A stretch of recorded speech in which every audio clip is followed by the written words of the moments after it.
Bulletin की शुरुआत हम करने जा रहे हैं। पूर्व केंद्रीय मंत्री और बीजेपी नेता बाबुल सुप्रियो ने टीएमसी का दामन थाम लिया है। तृणमूल कांग्रेस यानी कि ममता बनर्जी का दामन थाम लिया है बाबुल सुप्रियो ने।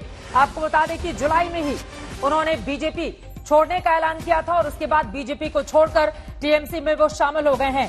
बीजेपी नेता बाबुल सुप्रियो ने छोड़ दी है अपनी पार्टी, सांसद पद से इस्तीफा दे दिया था, जिसके बाद कयास लगाए जा रहे थे। और ये तस्वीरें आपके सामने हैं। अभिषेक बैनर्जी किस तरह से उनका स्वागत करते हुए अंग वस्त्रम पहनाकर टीएमसी का दोनों के चेहरे खिले हुए हैं, जैसा कि तस्वीरों में आप देख पा रहे हैं। बाबुल सुप्रियो पूर्व केंद्रीय मंत्री अब शामिल हो गए हैं टीएमसी में। डेरेक ओब्रायन और अभिषेक बैनर्जी आपको टीवी स्क्रीन पर फोटोग्राफ में दिखाई दे रहे हैं। अनुपम मिश्रा मेरे सहयोगी जुड़ चुके हैं ज्यादा जानकारी के साथ कोलकाता से।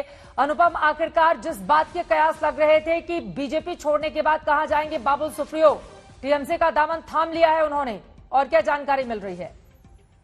बिल्कुल चित्रा, बड़ी खबर और एक बड़ा झटका है बीजेपी के लिए और टीएमसी के लिए सफलता है, लेकिन बड़े ही गुपचुप तरीके से। जिस तरह से हम लोग देख रहे थे कि पिछले कई महीनों से चुनाव बाद से ही बीजेपी के जो एमएलए हैं वो टीएमसी में आ रहे थे, सार्वजनिक रूप से प्रेस कॉन्फ्रेंस करके एक तरह से ढोल नगाड़ा पीट कर टीएमसी उनको ला रही थी। लेकिन इस मौके पर जो हमने देखा, बड़े ही गुपचुप तरीके से पिछले जो अभी मालूम चल रहा है 2-3 दिनों से ही बातचीत चल रही थी बाबुल सुप्रियो के साथ, टीएमसी की लगभग फाइनल हो चुका था, लेकिन उनको कन्विंस करने में काफी समय लग रहा था टीएमसी को। इसी वजह से इस पूरे अनुष्ठान को या कहिए पूरे कार्यक्रम को एक तरह से गुपचुप रखा गया और जैसे ही उन्होंने ज्वाइन किया गया उसको इन्होंने फ्लैश किया है।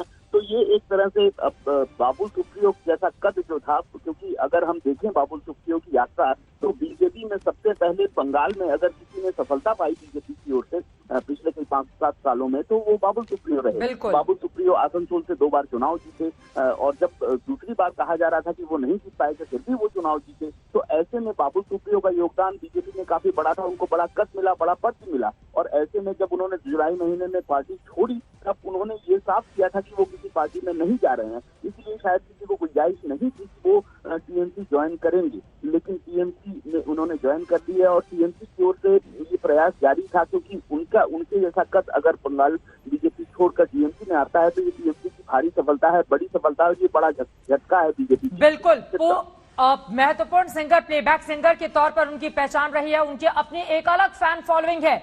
आसनसोल से 2 बार लगातार वो जीते, 2014, 2019 और उसके बाद लगातार उनका कद बीजेपी में बढ़ता हुआ चला गया। और मुझे याद है पहले वैसे सांसद से जो पहली ही बार जीते और तुरंत भारतीय जनता पार्टी के मंत्रिमंडल में शामिल हो जाते हैं। इस तरह से बीजेपी में उनका कद बढ़ता हुआ चला गया। लेकिन हाल ही में हम सब ने देखा था अनुपम, जब उन्होंने भारतीय जनता पार्टी छोड़ी, सांसद पद से इस्तीफा दिया, तो उन्होंने कहा कि राजनीति में वो सिर्फ सेवा के लिए आए थे और वो काम कर नहीं पा रहे थे। तो क्या वो सेवा टीएमसी के जरिए करेंगे? कुछ बातचीत हो पाई है क्या बाबुल सुप्रियो से? बातचीत नहीं हो पाई है बाबुल सुप्रियो से, लेकिन आपको बताऊं बाबुल सुप्रियो के साथ ममता बनर्जी के रिश्ते हमेशा से अच्छे रहे हैं। और जब बाबुल सुप्रियो मंत्री थे तो यदा कदा कई बार ऐसा भी हुआ है कि बाबुल सुप्रियो को रास्ते में ममता बनर्जी मिली, दोनों ने उतर कर कहीं मूड़ी खाई, बातचीत की, इस तरह की भी घटनाएं हुई हैं। तो बाबुल सुप्रियो के साथ पर्सनली अगर कोई रिश्ता कहा जाए ममता बनर्जी का तो वो बहुत ज्यादा खराब नहीं था। और ममता बनर्जी जब